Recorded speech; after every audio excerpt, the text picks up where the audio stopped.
I'm Jill Buchholz. Work here at Southern. Worked with Ronda for years, so we have done research for quite a long time together. So, nurses did this study, and so it's not resilience. So you often heard when life gives you lemons, make lemonade. I say make lemon pie. When we face hurdles, we have to make a choice to fall down or to raise up, jump up over our troubles and move forward. The Apostle Paul encourages us to finish the race that we are started. Many times in my role as an educator, I'm using this verse a lot with my DNP students. You started this race, we're going to finish it together. The story of Joseph in the Bible and how he was wrong. He could have easily been very angered and stepped away, but God meant no harm and he had a plan for him. And often when we stumble and fall, we say, why, God? Why am I stumbling and falling? But he has a purpose. We have a choice of how we're going to respond. Perriman et al. Found that positive coping consists of religious forgiveness, seeking spiritual support, collaborative, and religious coping and spiritual connection. Also, they created a brief RECOPE survey that has been used in numerous studies to examine coping skills. Including this one. Positive coping strategies are positive related to well-being. Conversely, people who maladapt coping strategies often have psychological and physical distress. Younger nurses, usually less than 35, who work in the ICU, the percentage is very high that they will have maladaptive strategies. When you think about what's going on, the stress of a work in the ICU and the things that we see and how that can really affect an individual as they're coping with tragedies and things within a clinical setting. Increased anxiety was found in younger generations versus older generations during COVID-19. It is important to provide varied coping skills, supported coping strategies to reduce psychological distress. So this study explores the mindset and life experience to see if these adults view life from the big problem, or is it how big is the problem, or is it how big is my God? Specifically, the study explores how adults describe their spiritual coping strategies during and after adversity. Thank you. So we did a mixed method design. We used a convenience sample just to see how people respond. And the online survey, we used the brief COPE and the Duke University Religion Index, the DUREL.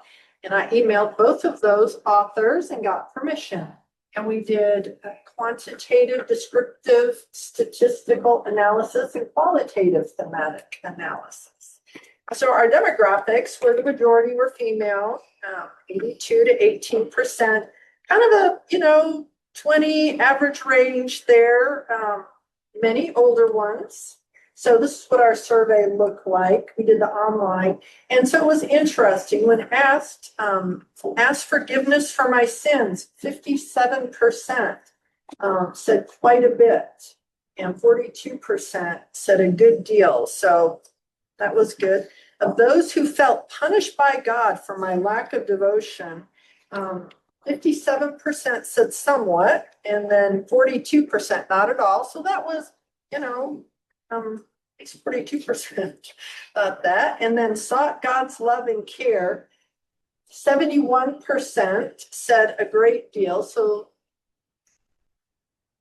and we're 28% said quite a bit of those who sought God's love and care. As nurses, I guess, especially since COVID, it's like I was surprised this number wasn't higher.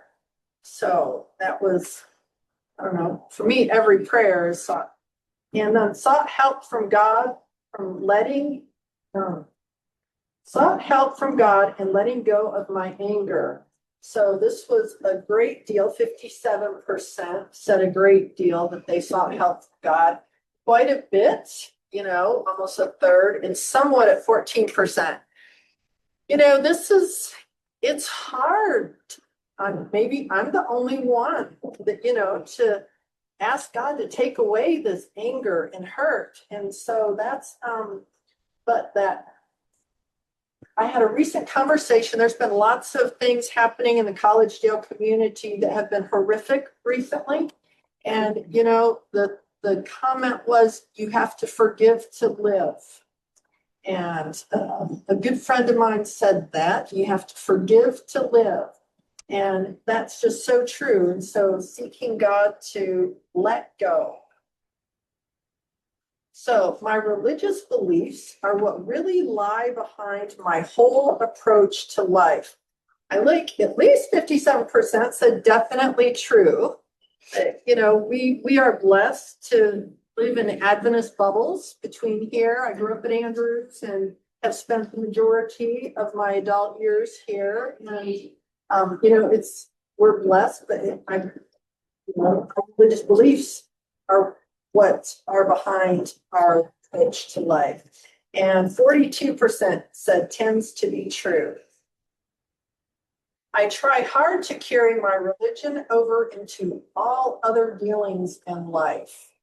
So if that's our foundation, it's just interesting. So tends to be true. 71% said they tend to be true, and 14% were unsure if they do, or 14% said definitely true. So implications, as educators and nurses or anybody, in their walk of life, it is so imperative that we equip our students and colleagues with positive life skills. Learning flexibility and a positive overcomer attitude are great life skills to infuse into those whom we come in contact with. When adults view life from my God is bigger than my problem is bigger, you're going to have better coping skills. I think right now I'm in a time in my life where I have adult children and they're asking adult questions and they're turning to me. And, I think it's more impactful to be able to teach positive coping skills. They're going through life challenges. As a mother, it breaks your heart. But as a woman of God and a Christian, to share those coping skills and those biblically sound coping skills. There are our references. Here's the QR code to our PowerPoint if anyone would like it. And any questions? Thank you so much.